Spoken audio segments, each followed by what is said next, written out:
Oke, dimulai dari pengertian kombucha itu sendiri.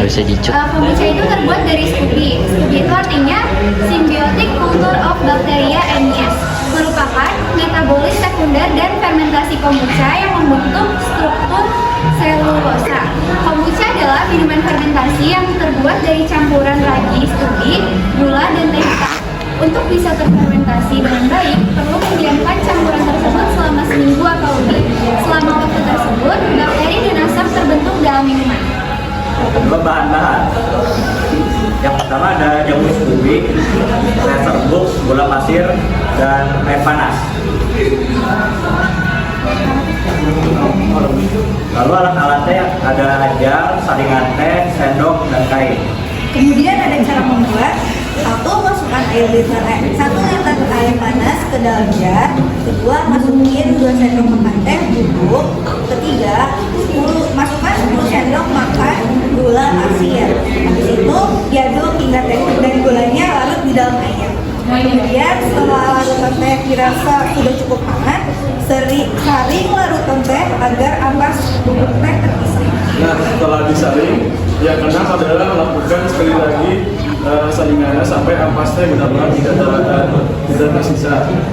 Lalu setelah itu larutan teh sudah mencapai suhu ruang, masukkanlah starter Scooby ke dalam larutan teh tersebut. Setelah itu masukkan Scooby ke dalam larutan teh, tutup jar dengan kain atau juga rapat dengan karet. Nah, yang terakhir adalah diamkan kombuchanya sampai 7 atau 14 hari ya. Baru kombucha bisa lebih manfaatnya. Yang pertama, sebagai sumber probiotik, meningkatkan banyak aspek kesehatan termasuk pencernaan, anti peradangan, dan penurunan berat badan. Yang kedua, sumber antioksidan. Antioksidan menurunkan berat badan, kontrol gula darah, mengurangi kolesterol, hingga mencegah kanker. Yang ketiga, sehat usus. Bakteri probiotik mampu membantu mengobati diare. Yang keempat, mencegah peradangan. Konsumsi probiotik dapat membantu menyeimbangkan bakteri usus dan mencegah peradangan.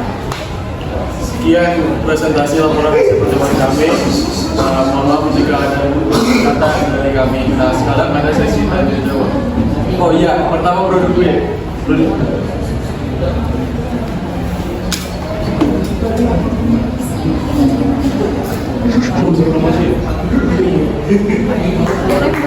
Kameramen. Di sini dokternya. Ini tuh ada Scooby-nya, di sini ada baby kombuchanya, dan ini tehnya udah mulai terfermentasi. Oke, Ya, keren banget. Ya.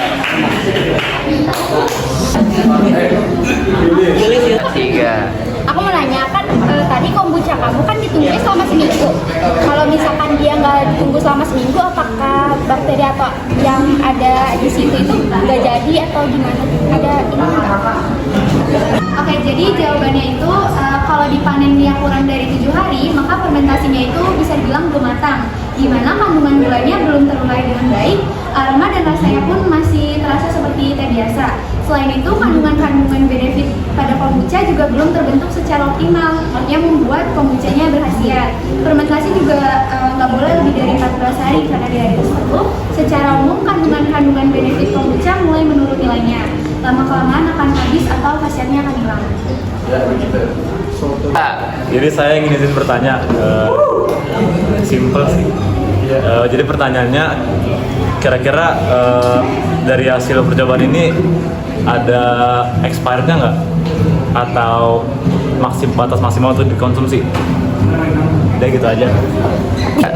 Oke, jadi kombucha original tanpa di-mix kedua bisa tahan disimpan sampai 1 tahunan. Dia dikemas dalam dalam botol kaca kedap udara. Ini tetap awet walaupun hanya ditaruh di suhu ruangan saja tanpa perlu dimasukkan ke dalam kulkas. Ya.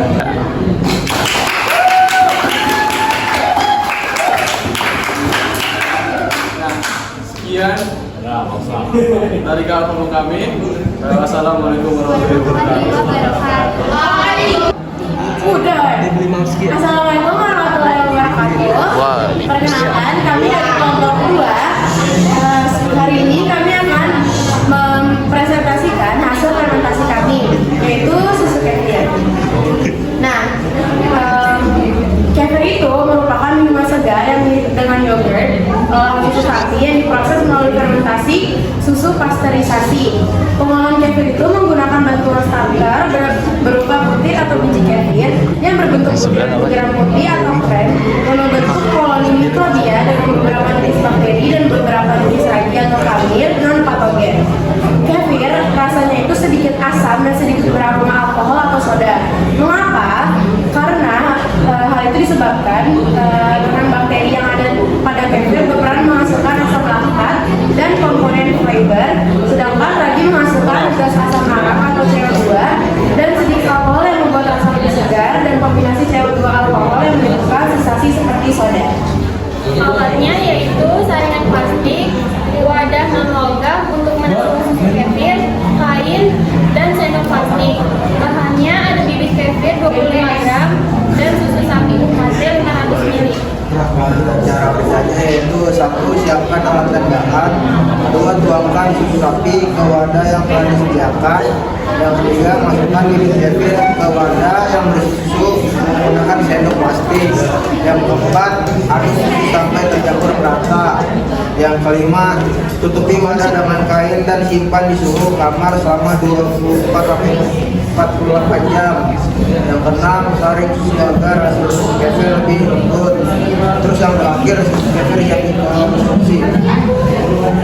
Jadi kesimpulannya yaitu pertama, kefir ini memiliki bentuk skop kecil, panjang sekitar 1,3 sampai 3 cm, itu bermutak bulat-bulat atau lobus, tidak beraturan dengan warna putih atau putih kuningan dan memiliki tekstur berlendir tetapi kenyal. Lalu susu kefir ini juga berhasil tubuh. Untuk protein susu sepadan nilainya dengan protein daging dan telur, dan terutama sangat kaya akan lisin, yaitu salah satu asam amino esensial yang sangat dibutuhkan oleh tubuh manusia. Lalu ada, gunakanlah susu yang segar normal berwarna putih kekuningan. Jika ada variasi warna pada susu kefir ini yang berbeda, maka adanya perbedaan pakan yang diberikan pada sapi yang gunakan sebagai susunya, itu karena faktor keturunan juga. Jadi segitu aja tentang konsumsi kami, barangkali ada yang bertanya. Iya juga ya, Sir. Apa arti kata kefir dan dari mana asal usul kata kefir? 3. Oke, jadi istilah kefir sendiri berasal dari bahasa Turki, keyif, yang artinya itu enak atau keadaan atau kondisi yang baik. Nah, awalnya dari kefir itu dari mana? Kefir itu berasal dari kawasan Kaukasus yang meliputi daerah-daerah seperti Rusia, Georgia, dan Azerbaijan. Aku mau nanya, kira-kira suka mie ini bertahan berapa lama sih? 3. Susu kefir setidaknya bisa bertahan setidaknya hingga 3 hari penyimpanan di dalam minuman yang dingin. 3 langsung. Jadi itu aja presentasi dari kami. Kurang lebihnya mohon maaf. Wassalamualaikum warahmatullahi wabarakatuh. 3. Assalamualaikum warahmatullahi wabarakatuh. Waalaikumsalam warahmatullahi wabarakatuh. Timur. Kami dari kelompok 3 ini mempresentasikan tentang fermentasi tape ketan hijau. Yang pertama ada kita beranggotakan dengan pertama Cahaya Kusmandiri, Melali Morando, Rizky Aldana, Harana Ditya Rianto, Lapangan Musiba. yang pertama bisa dibacakan kami diisi oleh Lapangan. Ya. Tape ketan merupakan salah satu produk makanan hasil fermentasi khas Indonesia yang terbuat dari beras ketan. Proses pembuatan tape ketan cukup mudah, sehingga banyak yang mengembangkan produk tersebut secara tradisional maupun modern. Proses pembuatan tape ketan melibatkan peranan mikroba yang terdapat pada ragi tape, yang kemudian menghasilkan rasa khas dari perpaduan ketan dan juga ragi tape. Tape ketan memiliki ciri khas berupa bau alkoholik, rasa manis sedikit, asam, serta tekstur lunak dan berair. Pembentukan alkohol dan asam-asam inilah akan menghasilkan rasa yang khas dan baik pada tape ketan. Fermentasi pada tape ketan memiliki manfaat meningkatkan nilai gizi makanan karena mikrobia dapat menghidrolisis senyawa kompleks menjadi senyawa sederhana yang mudah dicerna oleh tubuh. Selanjutnya itu ada tujuan penelitian. Tujuan dilakukannya penelitian ini diantaranya adalah yang pertama untuk memenuhi tugas mata pelajaran biologi pada bab bioteknologi. Yang kedua untuk mengetahui proses fermentasi tape ketan hijau. Dan yang ketiga untuk mengetahui peranan ragi pada proses fermentasi. Di sini ada bahannya, alatnya itu dari wadah besar, gelas takar, sendok nasi, kukusan, gelas, sendok plastic work, food box, saringan, kain, daun pisang, terus dan cup. Terus bahannya ada setengah liter beras ketan, terus 1 butir ragi, gula pasir secukupnya, air, daun pisang, pewarna makanan hijau, daun pandan. Untuk prosesnya sendiri, yang pertama bisa dilakukan mencuci beras ketan sampai bersih. Terus mengukus beras ketan hingga setengah matang. Setelah itu mencampurkan dengan air sebanyak 150 ml dan diamkan selama 15 menit. Setelah itu aduk rata beras ketan dan kukus kembali selama 30 menit. Jadi 2 kali pengukusan. Terus diamkan beras ketan sampai dingin, lalu taburkan ragi, tape dan gula sampai merata. Setelah itu ditaburi ragi, tape dan gula, aduk kembali sampai merata. Lalu yang terakhir, beras ketan ditaruh di wadah yang sudah diberi alas daun pisang yang ditutup kembali dengan daun pisang. Lalu untuk kesimpulannya, dalam percobaan yang kami lakukan dapat kami simpulkan bahwa pembuatan tape harus diperhatikan perbandingan antara penyampuran ragi dan ketan. Ketat proses penyampuran dan penyimpanan tape agar menghasilkan tape yang baik. Tape yang diberi ragi dengan takaran terlalu banyak atau kurang menghasilkan rasa yang kurang maksimal seperti asam dan tidak ada rasa sama sekali. Namun jika takaran tape dari ragi sesuai, maka rasa yang dihasilkan akan menjadi manis.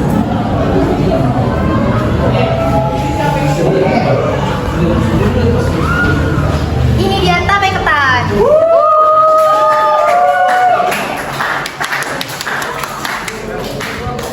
Selanjutnya akan ada sesi tanya jawab. 3. Jadi yang pertanyaan yang saya ingin tanyakan adalah apa perbedaan tape hijau yang kalian buat dengan tape yang berwarna ungu yang biasa dimakan dengan uli atau disebut dengan tape uli? Nah, kalau tape biasa yang kita miliki, ini terbuat dari beras ketan yang warnanya putih, ya kan? Terus dikasih warna kayak ya dari daun pandan gitu. Terus kalau untuk tape uli sendiri, dia pakainya beras ketan yang warna hitam. Itu perbedaannya sebenarnya. Sekian dari kami, kurang lebihnya mohon maaf. Assalamualaikum warahmatullahi wabarakatuh. 3. Assalamualaikum warahmatullahi wabarakatuh. Perkenalkan, kami dari kelompok 4 dalam laporan pengisian pembuatan telur donat dengan tepung almond dan tepung terigu. Sebelumnya, perkenalkan nama saya Rayhan Gunawan. Nama saya Fatan Ridya Kalasyawal. Saya Irfan Barnika Semarang. Nama saya Devi Fahmi. Selanjutnya, kita akan mempertanyakan apa sih yang akan kita bahas pada laporan ini. Jadi yang pertama, adanya pendahuluan. Karena ini terkait tentang pendidikan, apa sih materi biologi dalam bioteknologi untuk praktek penerapan dalam kehidupan sehari-hari. Jadi bagaimana proses fermentasi bakteri Saccharomyces cerevisiae dan apa manfaat tepung almond, mengapa penggunaan tepung almond, dan apa pengaruh tepung almond dalam proses fermentasi. Manfaatnya itu juga dapat mengkaji bahan kandungan dalam bahan baku seperti tepung almond yang digunakan. Lalu bagaimana cara perencanaannya?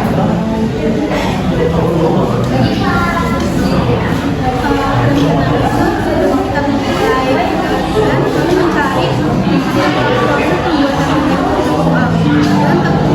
mencari data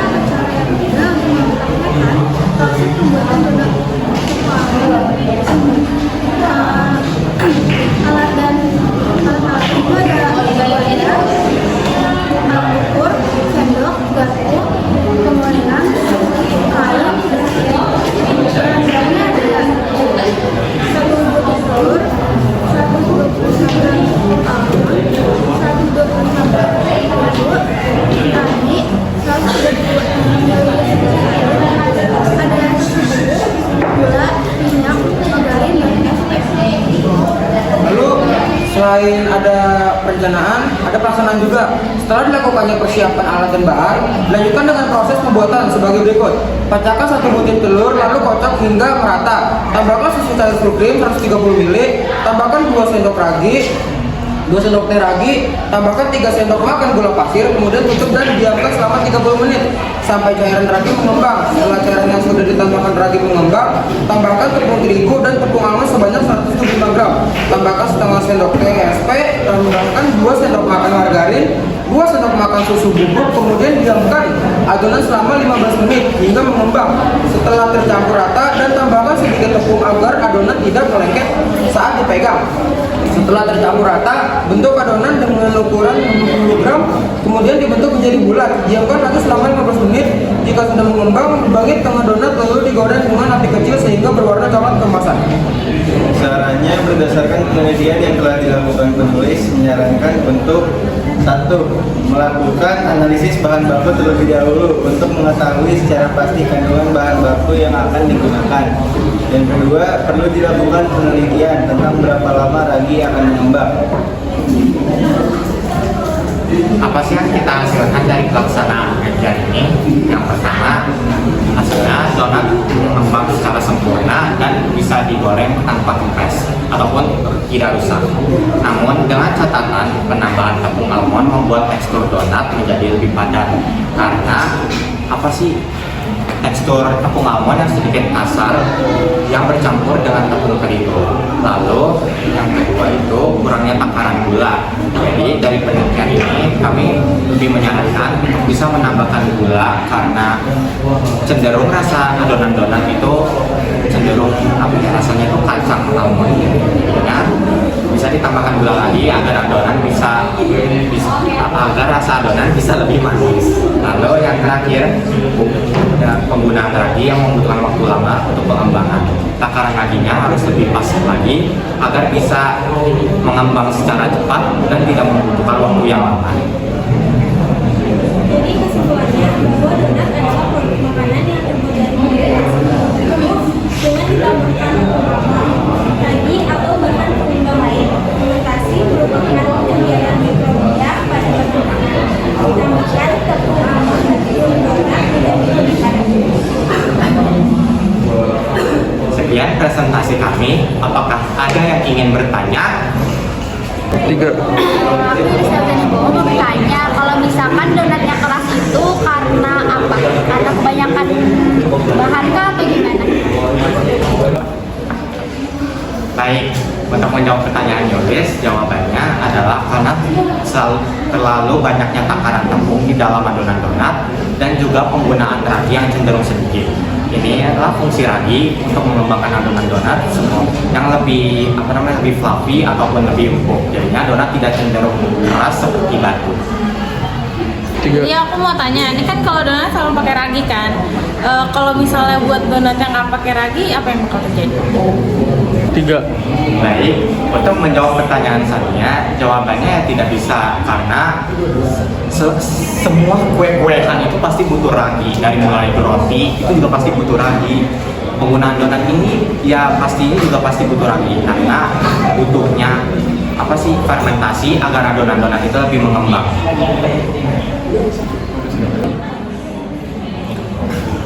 Sekian, terima kasih. Wassalamualaikum warahmatullahi wabarakatuh. Assalamualaikum warahmatullahi wabarakatuh. Sebelumnya perkenalkan kami dari kelompok 5 yang sudah membuat kue apam. Nah, sebelum kita lanjut, perkenalkan saya Satria Dwi Febrianto. Saya Surangga Putra Akbar. Saya Ahmad Amir Rizky. Saya Tiara Fadila. Saya Adi Sofia Kamila. Lalu kita akan mendengarkan tujuan kita membuat kue apam. Oke. Ya, di sini teman-teman, di sini ada tujuan. Nah, tujuan membuat kue apam itu untuk apa sih? Nah, untuk menuntaskan mata pelajaran biologi. Jadi, Bu Imas perintahin kita buat buat tugas, kayak gitu. Nah, 1, untuk siswa atau siswi belajar mengetahui proses fermentasi kue apel. Yang kedua, untuk siswa-siswi mengetahui makanan tradisional yaitu kue apel. Yang ketiga, untuk dikonsumsi oleh kelompok maupun secara luas.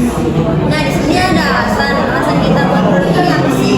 Alasannya untuk mengetahui proses fermentasi kue apem dan menuntaskan tugas yang diberikan oleh guru biologi yaitu Bu Imas. Selanjutnya ada alat-alat di sini. Yang pertama ada cetakan, terus kedua ada whisk, ketiga piring, keempat baskom, kelima sendok, dan keenam spatula. Terus di sini juga ada bahan. Yang pertama ada tepung beras, yang kedua ada ragi, yang ketiga ada tape, yang keempat ada gula, yang kelima ada santan, dan yang terakhir ada tepung terigu. Selanjutnya ada step by step. Bisa dilihat teman-teman. Ini step by stepnya.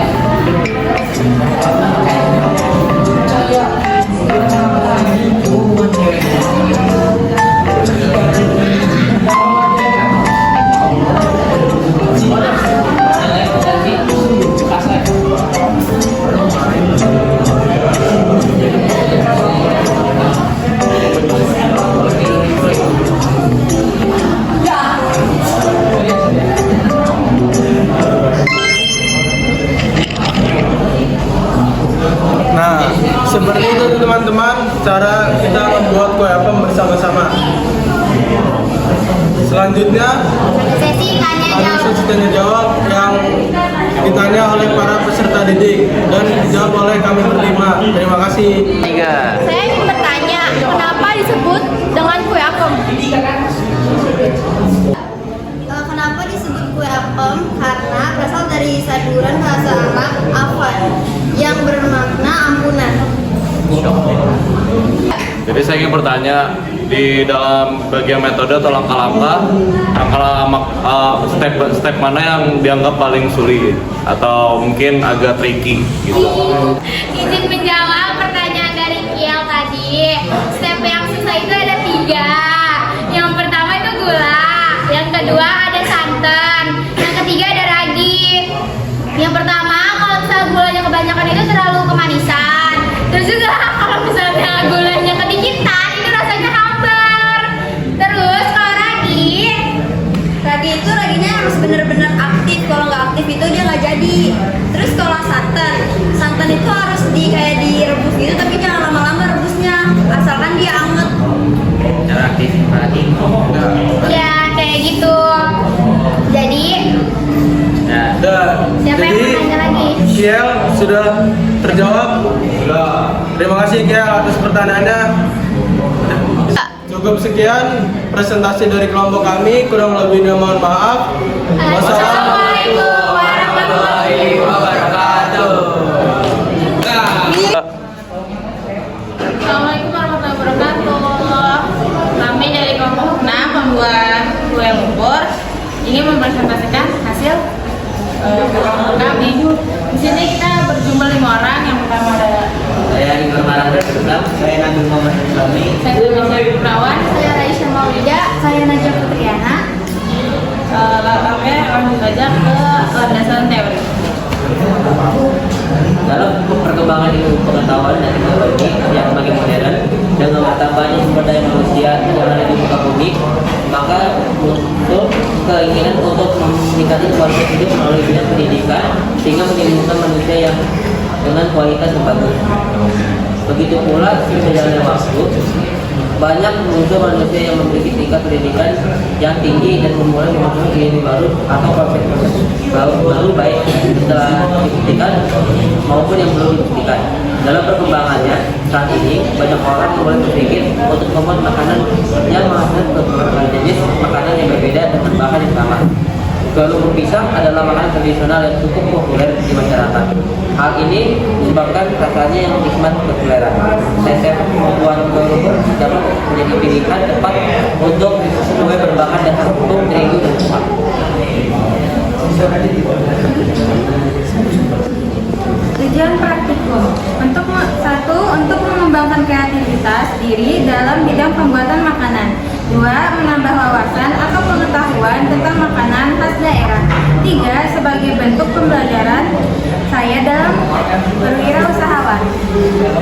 ada penemuannya. Penemuan kue lumpur termasuk kue basah atau jajanan pasar tradisional khas Indonesia yang diyakini berasal dari daerah Betawi, termasuk dalam golongan kue basah. Jadi kue lumpur merupakan makanan yang tidak bisa bertahan lama atau mudah basi. Dan ada juga alat dan bahannya. Alat yang pertama itu wadah, yang kedua mixer, dan yang ketiga cetakan.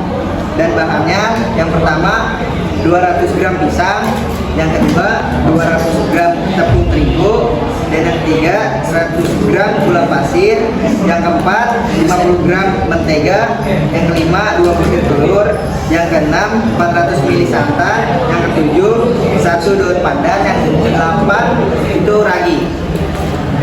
Tahap pembuatan kue lumpur, yang pertama itu panaskan santan dengan daun pandan, yang kedua lelehkan mentega, yang ketiga kupas kulit pisang, yang keempat menghaluskan pisang, tapi tidak usah sampai benar-benar halus. Yang kelima, pecahkan 2 butir telur ke dalam wadah, yang keenam masukkan gula ke dalam wadah, yang ketujuh setelah itu kocok hingga gula pasir halus dan merata dengan telur. Yang kedelapan, masukkan terigu ke dalam wadah. Yang kesembilan, masukkan mentega yang sudah dipanaskan. Yang kesepuluh, masukkan 2 sendok ragi. Yang kesebelas, masukkan santan yang sudah dipanaskan secara perlahan. Yang ke-12, masukkan juga pisang yang sudah dihaluskan. Ke-13, setelah adonan yang sudah tercampur merata, oleskan mentega ke dalam cetakan dan tuang adonan ke dalam cetakan. Setelah itu taruh hiasan daun pandan di atas adonan tersebut. Oke, jadi kesimpulannya, berdasarkan hasil pengamatan maka dapat ditarik kesimpulan bahwa kue lumpur adalah produk makanan yang terbuat dari bahan dasar kentang dan tepung terigu. Kue lumpur panggang sebagai variasi dari proses pembuatan kue lumpur dapat dijadikan pilihan bila proses menggoreng dirasa membutuhkan minyak terlalu banyak. Rasa dan penampilan dari kue lumpur panggang juga tidak jauh beda dari kue lumpur biasa. Langkah-langkah untuk membuat kue lumpur panggang juga tidak terlalu rumit untuk dilakukan. Letak perbedaannya hanyalah dari proses pemasakannya saja, penggunaan minyak atau margarinnya. Dan terakhir ada saran. Yang pertama, jika untuk dijual, gunakan berbagai macam strategi pemasaran yang tepat untuk menarik pelanggan atau pembeli.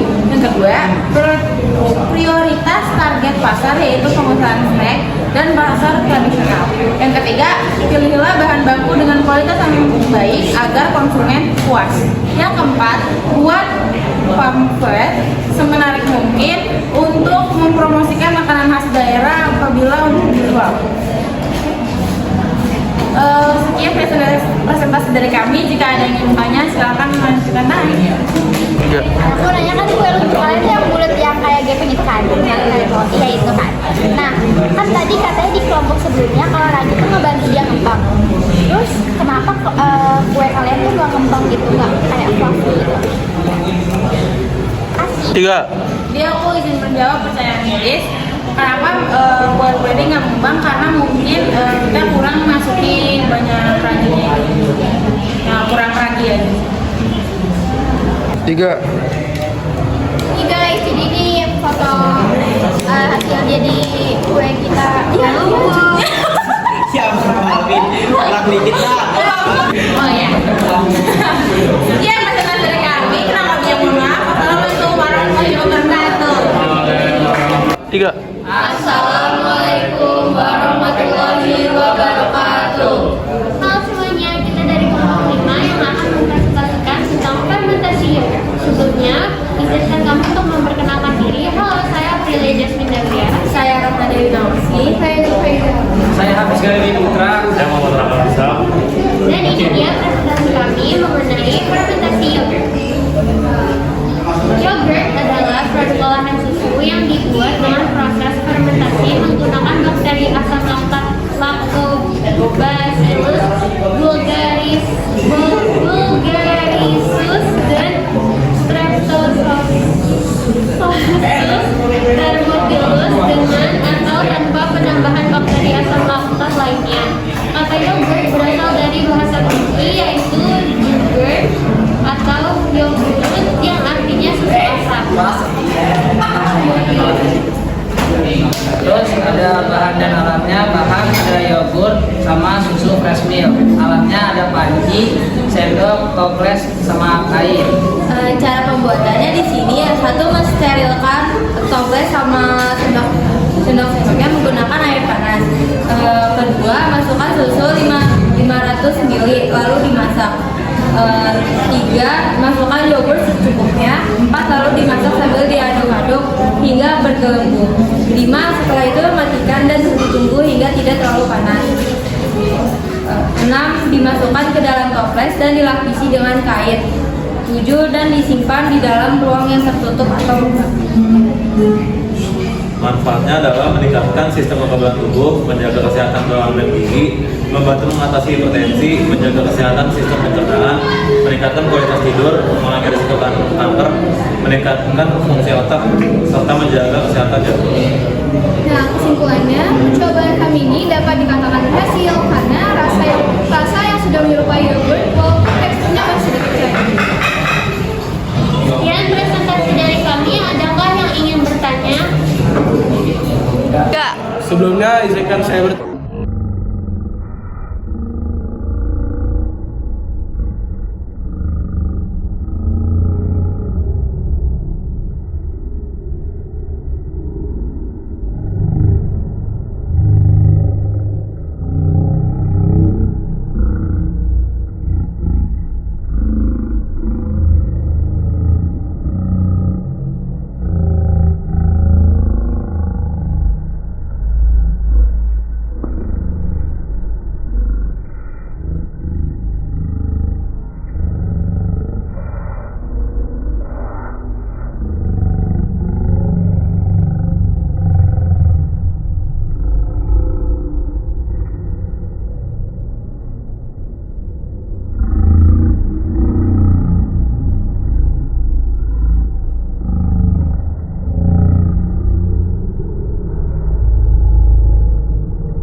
Partner, terima kasih.